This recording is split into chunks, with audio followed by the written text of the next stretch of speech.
Coming up next, 3 Pennsylvania police officers killed. The latest information and reaction. This kind of violence isn't okay. We need to do better as a society. Plus, people in our area speak out on political violence after Charlie Kirk's murder. And a new poll shows alcohol use is down. But what about in college towns like State College? The Center County Report starts now.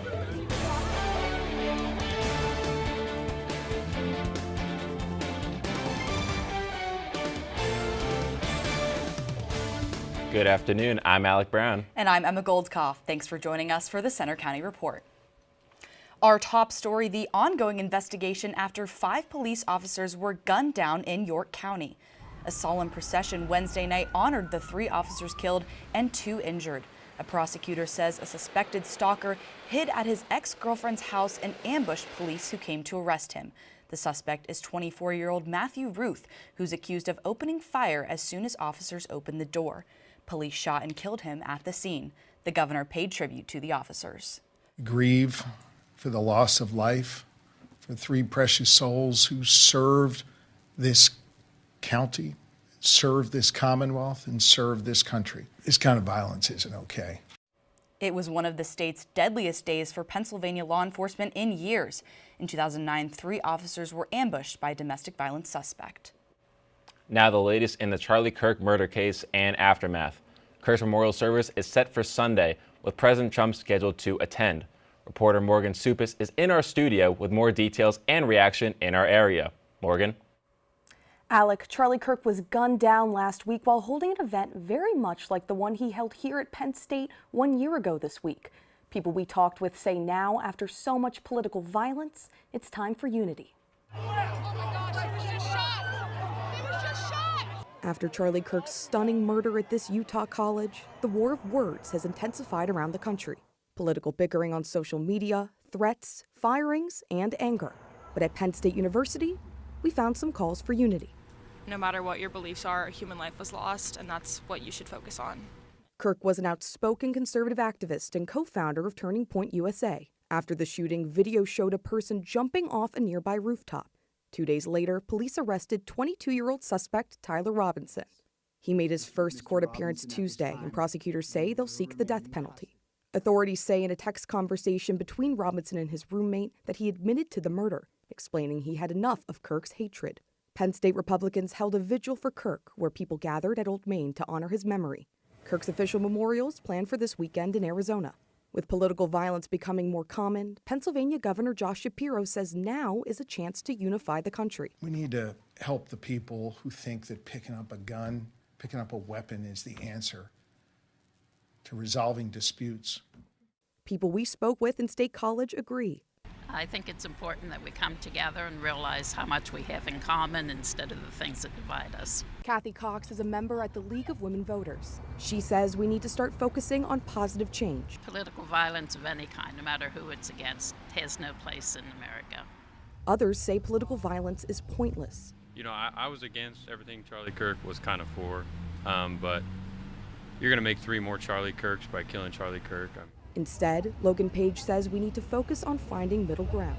You may think, you know, you hate this person because of what he believes and all that, you know, but you might have a lot more in common than what you think.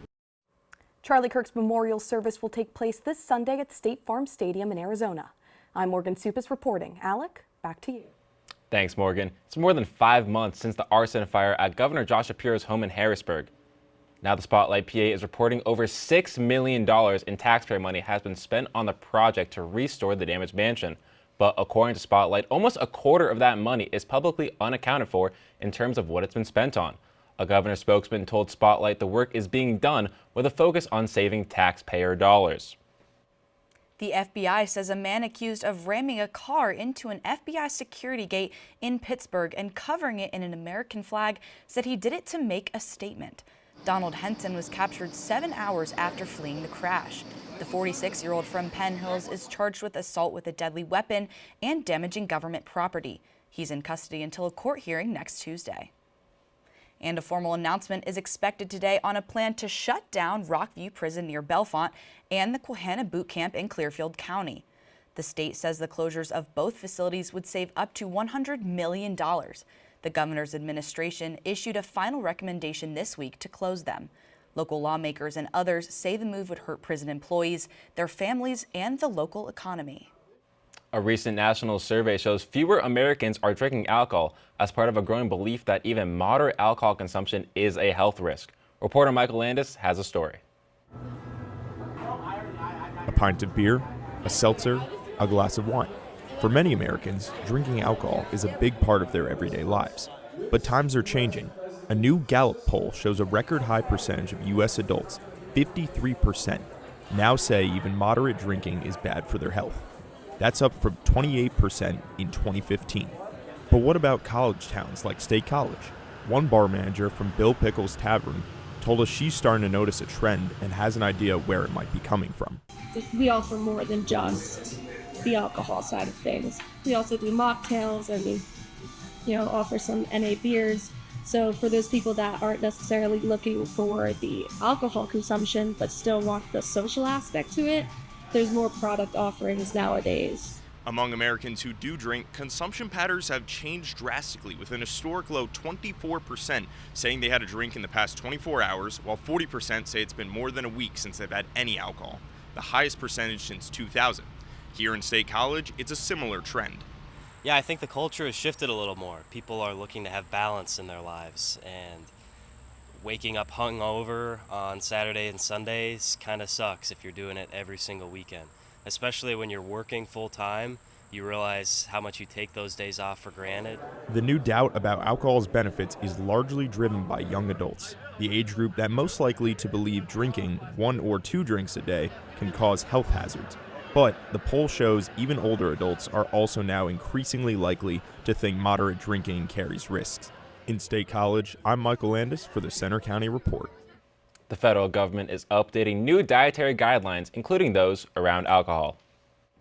Penn State University is facing strong criticism from the community after voting to wind down operations and then close its Central PA-based public broadcasting TV and radio station. Reporter Danielle Dempsey has more.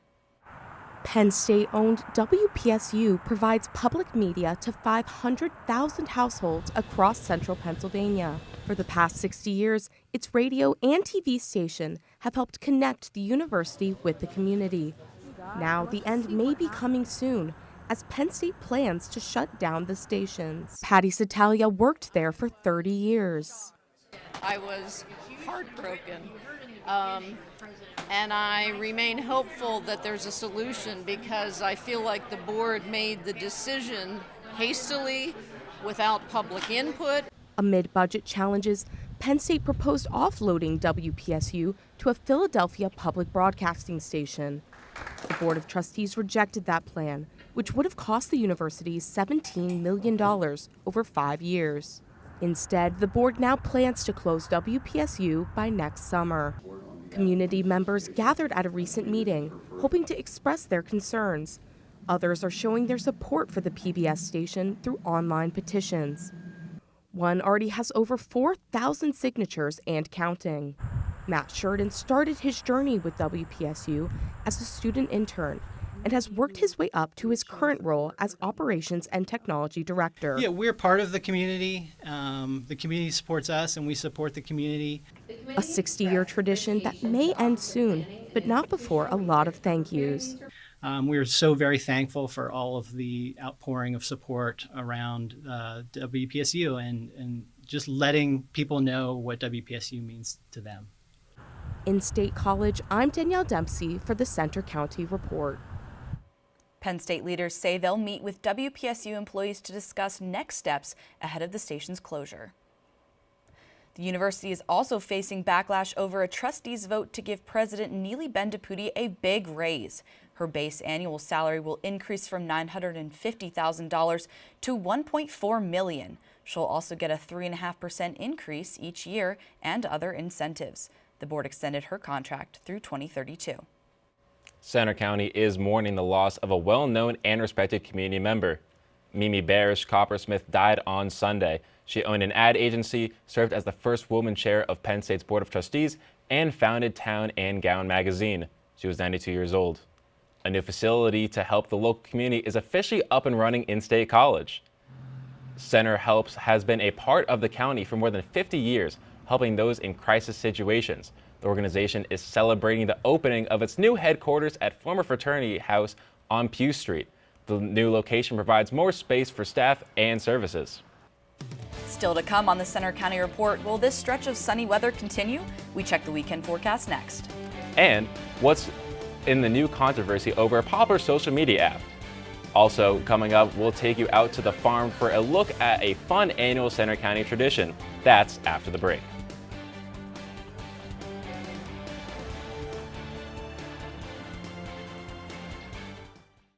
When we first met Todd, he was singing a song, and I was like, wow, look at this kid with the biggest smile.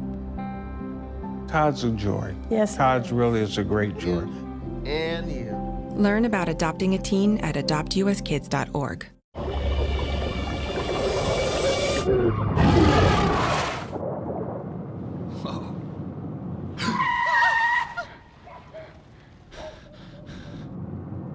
Eyes forward. Don't drive distracted. Children are the greatest joy and our best hope for a better future. Friends, they are the future. But did you know that millions of kids are facing hunger every day? Food is not just food. It's energy, health, confidence, hope, and even love. Yes, love. Thank you! Learn more about how No Kid Hungry is helping end child hunger in America at helpnokidhungry.org.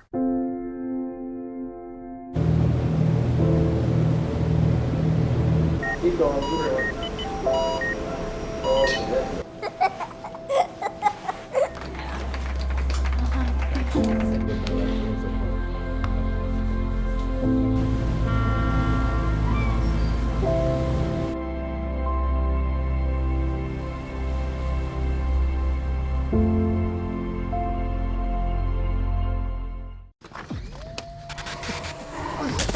Multiple studies have shown that marijuana can slow both driver reaction and response time, which can be really dangerous. He's here. He's here. Wait. What? I can't drive. Why? I'm high. Oh.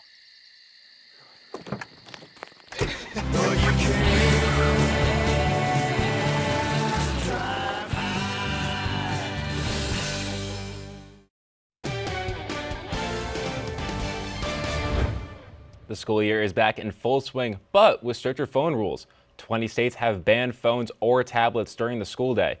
There's no outright ban in Pennsylvania, but many schools are joining in on stricter policies requiring students to check their phones in the front of the classroom at the start of each period. And TikTok lives to see another day. A deal reached between the Trump administration and China to keep TikTok operating in the U.S. President Trump is expected to talk with China's leader today to finalize the deal. The U.S.-backed buyer is expected to be led by Oracle's Larry Ellison. Fall is here, even though it's felt more like summer lately. And last night, an annual fall tradition brought the community together in State College. Reporter Anna LaCastro has the story. On the north side of Penn State's campus, the Ross Student Farm drew a crowd on Thursday for their annual Harvest Festival. The farm has been hosting this event for 10 years, and a lot has changed since they first started. Yeah, so this year is our 10th annual Harvest Fest, so it's a really big deal celebrating how far the farm has come and how far this event has come. It was really small, but now we're expecting over 2,000 people to be here today. So it's just that atmosphere, you can definitely feel it.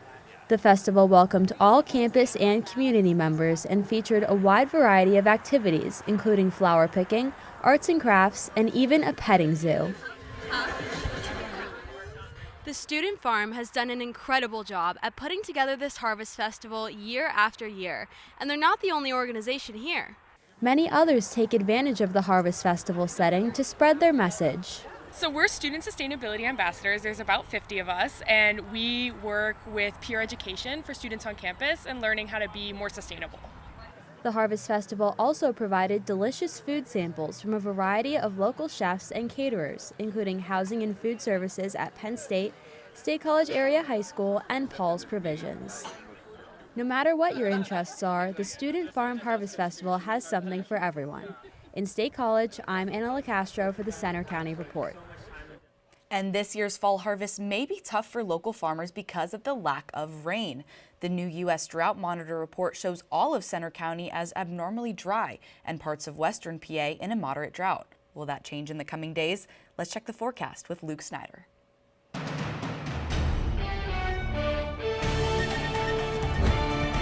Thank you so much, Emma. That is true. We've been seeing quite the dry spell here in Center County, and we're going to see that dry conditions persist for just a few days longer. Starting with our live look over here at Beaver Stadium, you can see not many clouds in the sky as of right now. We have that high pressure making its way through much of the northeastern United States right now. Temperatures a few degrees above average for right now at 77 degrees with a feels like of 79. So definitely going to be feeling on that warmer side, especially as we approach the end of September. Dew point sitting comfortably at around 57 degrees with those winds coming in only at a few miles per hour as of right now. Looking at our radar and satellite recap from this morning, a few sprinkles over here in the western portion of Pennsylvania. But as we expand out, we can see not much activity here in Pennsylvania, but this low pressure system over here into the plains and the Midwest will be our next big rain system making its way through later on next week. Temperatures for right now, again, sitting pretty comfortably in the 70s. Our hottest area is going to be over here in the southeastern region with Harrisburg and Philadelphia, creeping in up into 84 degrees right there in Philly. At the future radar, we can see temperatures are going to continue to climb throughout much of the day. We see a few sprinkles over here in the Pittsburgh metro region and Ohio. But as we continue through overnight, we have this massive cold front swiping its way down through from the north, bringing in a lot of that cooler Arctic air, causing temperatures to dip well into the 40s, potentially even upper 30s here in the northeastern portion of the state. So definitely going to be a bit of a cooler night as we head into our weekend. But looking at Saturday evening, that's our first chance and our first real taste of that big system making its way on through. So I'm going to walk you through the upper air heights right now. This is a low pressure system that we're going to be monitoring. That's where it's located as of this evening. It's going to continue sliding its way on through over the Great Lakes region, putting us perfectly in that pocket of that warm sector that's going to be leading into some of those more rainy conditions. So continuing through, again, Sunday we see some of those showers make their way through. Monday they continue over in the western area of Pennsylvania, break up a little bit over the Appalachians, but Tuesday is going to be that real washout of the day as we take a look into our forecast ahead. And those eventually do begin to dissipate as we move into Wednesday. But for the rest of the day, high of 80 degrees with those partly cloudy skies, some light winds coming in from the north as well. And later on this evening, we see those conditions again, very cool and crisp conditions at 41 degrees, winds calming down ever so slightly yet again. Tomorrow, high of 77, a bit chillier compared to what we've seen in the past few days, but still above average for this time of year. Clear skies, again, continuing to persist. And then for your 7-day forecast, again, you can see those chance of showers really begin to make their way into the area late into the weekend and continuing into the work day, or work week rather, eventually as well. But they eventually do begin to make their way out of the area as we continue into midweek. Absolutely. It's been absolutely gorgeous these past couple of weeks. A great end to the summer season, but of course, the showers are coming right as the whiteout game next weekend. Absolutely, so. Yeah. Hopefully the rain will stay away Fingers long crossed enough for whiteout. for the game. Yes. Absolutely. Yeah, if there's no rain on whiteout, then it'll be an incredible day for just everyone involved. Oh, absolutely. Now over to Amanda Vogue with sports. Coming up next in sports, national champion Penn State women's volleyball faces some challenges right now after its big match against in-state rival Pitt. And Penn State football is trying to make good use of its bye week ahead of the biggest game of the year so far, the whiteout against Oregon.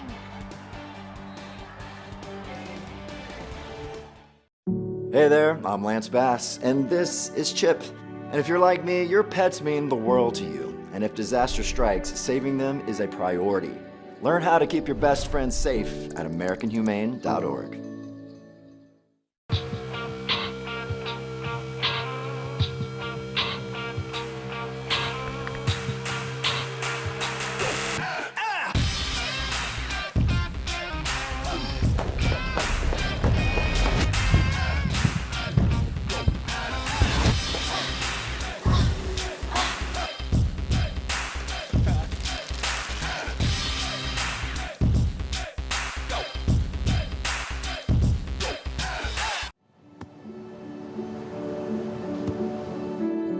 I don't remember how it started. Go to that. Our back and forth. It always came back. Dad! You probably don't remember what you told me, That was perfect. but I heard every word.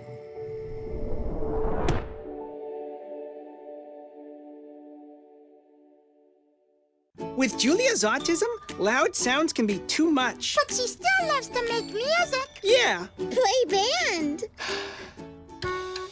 Early screening for autism can make a lifetime of difference. Find out more at screenforautism.org.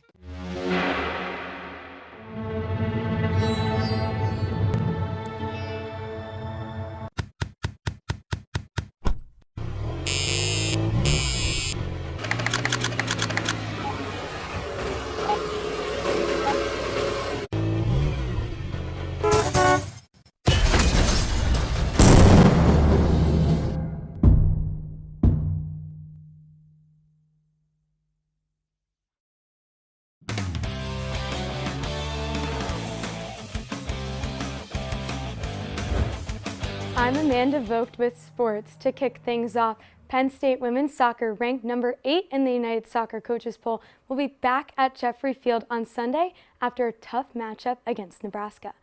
Last night was Pride Night as the whole team sported the same green Pride Appreciation shirt during warm-ups. The ladies brought the energy early for their second conference game of the season. Early in the first half, the Nittany Lions missed an opportunity when Nebraska goalkeeper Cece Villa deflected the shot attempt from Caitlin McBean. Later, Amelia White missed wide right and failed to put the Nittany Lions on the board. Finally, Penn State put one in the net when Caitlin McBean sniped one through the gap. Nebraska went on to score in the final seconds, and the game ended in a 1-1 tie. Penn State moves to 5-2-1 on the year. Now, Penn State football started its season with 3 non-conference opponents, allowing the team to test depth and new schemes. But even with this bye week, all eyes are on the whiteout and the number 6 Oregon Ducks. Let's take a closer look. While Penn State football has an unbeaten 3-0 record, there's plenty to clean up during the bye week. Jim Knowles, the Nittany Lions' new defensive coordinator, brought a scheme that players have called tricky. But after 3 games of testing, the defense is starting to play faster with more confidence, although there are still tweaks to be made. Our areas of improvement really need to come in 3rd and 4th down. I don't think we've done well enough in those areas. Offensively, Penn State has struggled to convert 3rd downs and ranks 82nd in the country. There's been some frustration with slower starts against FIU and Villanova. Despite the struggles, John Sauber, who's covered the team for 5 years, believes a strong performance against Oregon would erase some of those worries. I think that there's a decent chance that we look back at these first 3 weeks and it's more of a blip on the radar than it is anything else, and that this team comes out against Oregon, plays really well. The 3 transfer wide receivers are still building chemistry with quarterback Drew Aller, and James Franklin said there's still work to do. I think each one of them has had, a game or games where they've shown what they really can do. Our job is to help them continue in each week to get better. Penn State focused a lot on those 3rd down situations on both sides of the ball in practice this week. Oregon ranks number 5 in the country with a conversion rate of over 60%. It'll be Penn State's toughest test to date during the whiteout, but this bye week is pivotal to find solutions to these struggles. And now to high school football, where there are some top matchups across District 6 tonight. At Memorial Field, State High is hosting Chambersburg, which is looking to snap a 2-game losing streak. The Little Lions are 3-1. Penns Valley is still looking for its first win of the season as Bellefonte comes to town at 7 p.m. And fresh off a 39-0 victory last week, Phillipsburg Osceola hits the road to Bald Eagle. Penn State volleyball is back at Rec Hall tonight, trying to rebound from a bitter loss to an in-state rival. 5th-ranked Pitt was in town this week, riding a 7-match winning streak, and that continued with a 3-1 win over the Nittany Lions. Star player Olivia Babcock led the attack for Pitt with 16 kills. Penn State managed to cut Pitt's lead by winning the 3rd set, but it wasn't enough. This loss puts the Nittany Lions at 4-4 on the season. They play Princeton tonight to kick off the Penn State Classic. Penn State Athletics has introduced a new Fast Pass system for football student ticket holders, and so far, it's going well. Students can pick up wristbands the day before for a quicker stadium entry on game day. The new system features Fast Pass lanes at the student section entrance. Those we talked with say it's helped with traffic flow, and athletics has called it a success. Fast Pass wristbands for the whiteout are available at Gate A next Friday between 11 a.m. and 6 p.m.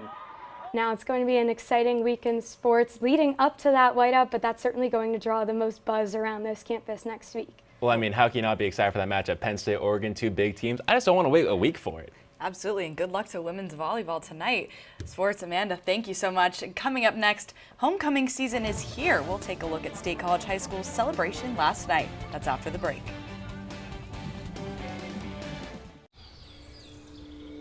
Hear that? That's the sound of your life. Perfectly imperfect. But every time you drive after drinking, the music gets drowned out. Your life sounds pretty great. Don't let a buzz ruin it. Buzzed driving is drunk driving. don't drive buzzed. There's been another deadly shooting at a local elementary school. According to authorities, the suspect acquired the gun from a family member's home before using it to take the lives of innocent children and teachers. Store your gun securely, locked, unloaded, and away from ammo. When it comes to disasters and emergencies, it's not a matter of if, but when. I'm relying on luck, but who knows if it'll be on my side. Let's prepare so we all have a better story to tell. Take control at ready.gov/olderadults. When I was 10, my mom got deported. We had a difficult time, and I feel that's why I didn't get to finish school. My husband is really supportive in a way that he pushed me to go back to school. She wants to have a career so her kids can look up to her. They both keep me motivated to go to school, and they see that if I do it, like, they can do it too, you know? I feel that everything's possible. Find free adult education classes near you at finishyourdiploma.org. For decades, I've taught you everything I know. How to safely build a fire, and how to control the flames. But I can only teach wildfire prevention. Only you can prevent wildfires.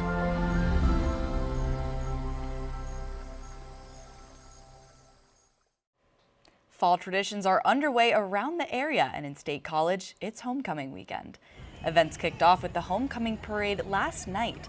The band, floats, and people made their way from the high school to downtown on a night that felt like summer. The parade had a student-selected theme of Write Your Script in 25-26. And of course, the homecoming football game kicks off tonight at Memorial Field. That's all for today's newscast. We hope you'll join us Tuesday for our next local news update. But you can follow us anytime for breaking news on our Center County Report X. And you can see our stories on our Facebook page, Instagram, YouTube, and our website. Have a good weekend.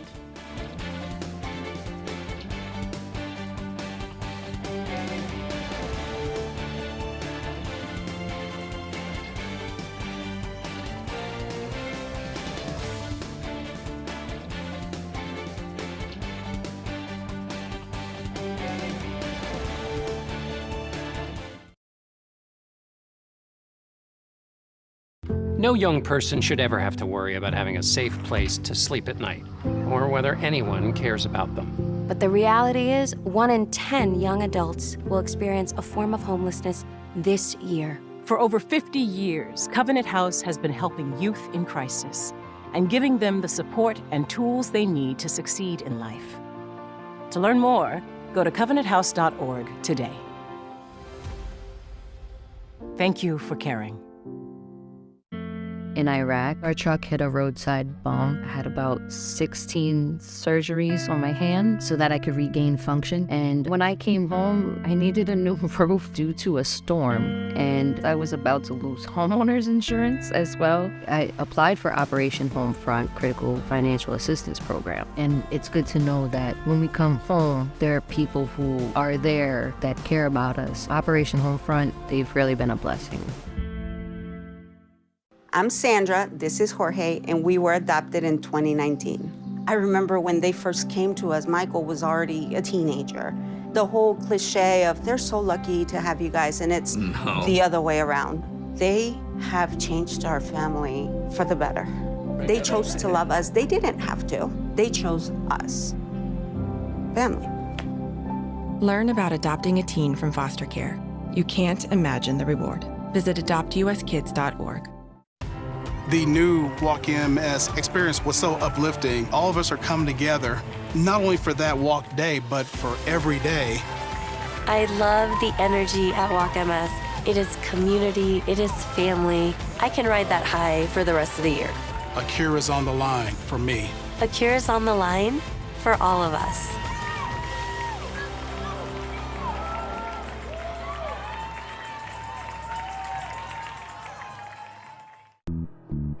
After the whistle starts in Mifflin County, where Hershey quarterback Cam Sweeney drops back, evades a tackle, and heaves the ball deep downfield for a wide-open Grant Later, who runs the ball into the end zone for an easy 6 points.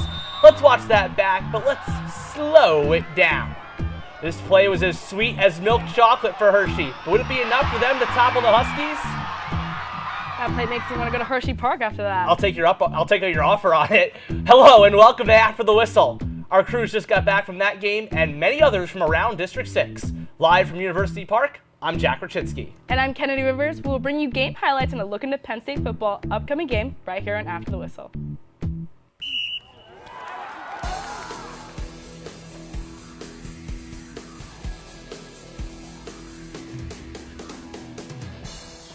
It was a double overtime thriller last week at Memorial Field in State College, and the Little Lions fell 3 points short to Harrisburg. Tonight, they were facing another mid-Penn Commonwealth foe, the Cumberland Valley Eagles. First off, the class of 2038 sprints down the field. Late in the first quarter, State College up 3-0. It's Rowan Walker taking the handoff, going beast mode on his way up to the house, and the Little Lions up 10-0. Early in the second, it's Colton Stanley pump faking before firing it down the far sidelines by Zayden Smith. He's running down the sidelines. He'll go all the way back to the Cumberland Valley within 3. Midway through the third, it's Connor Kolka roll out the pocket and throws it deep down the field to find wide open Kellen Williams, who runs it into the end zone to State College, makes it 17-7. State College gets back into the win column, beating Cumberland Valley 24-14. The Little Lions advance to 3-1 on the year, while the Eagles fall to 1-3. We now turn it over to Massimo Bonagoria, who was at the game. Tell us more. Thanks, Kennedy. Well, Dante Sheffy might have been out for this game, but they were able to shine and able to defeat the Cumberland Valley Eagles. State College running back Dante Sheffy may have been out for today's game, but he won't be out for the rest of the season. We're just focused on us right now. So obviously staying healthy, getting healthy, those are all key things. Try to maintain depth and give guys breaks so that we're fresh.